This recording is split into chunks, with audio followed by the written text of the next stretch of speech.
আজ 10তম রমজান চলে গেছে।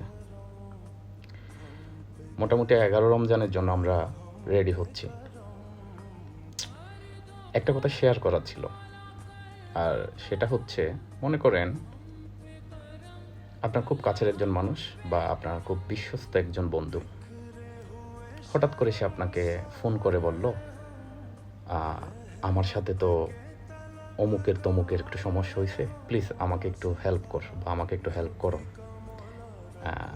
এখন আপনি কি করছেন? হুট করে এটা ওটা চিন্তা না করে আপনার ওই বন্ধুটাকে প্রায়োরিটাইজ করার জন্য আপনি দৌড়ে গেলেন।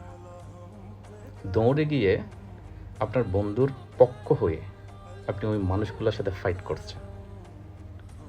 ফাইট করে আপনার বন্ধুটাকে সেভ করেছেন।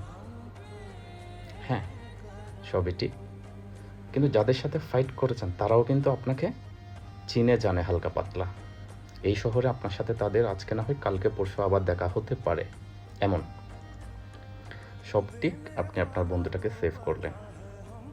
এরপরে কোনো একদিন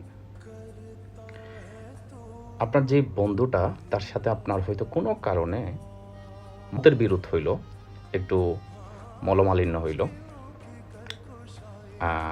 এরপর আপনি দেখতে পেলেন ঠিক অনেক দিন আগে আপনি যাদের সাথে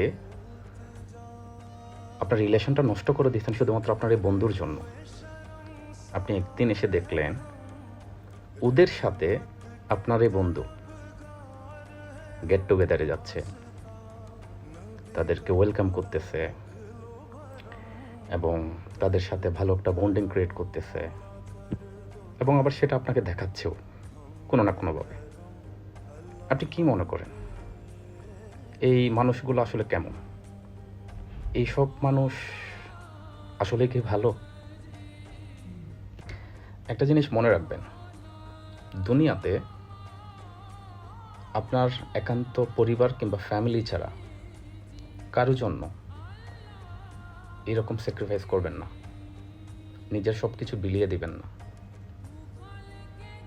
এই জায়গাতে একটা জিনিস আপনি দেখেন, ওই মানুষগুলোর সাথে কিন্তু আপনার সম্পর্ক নষ্ট হয়ে গেছে, আর কখনো ঠিক হবে না।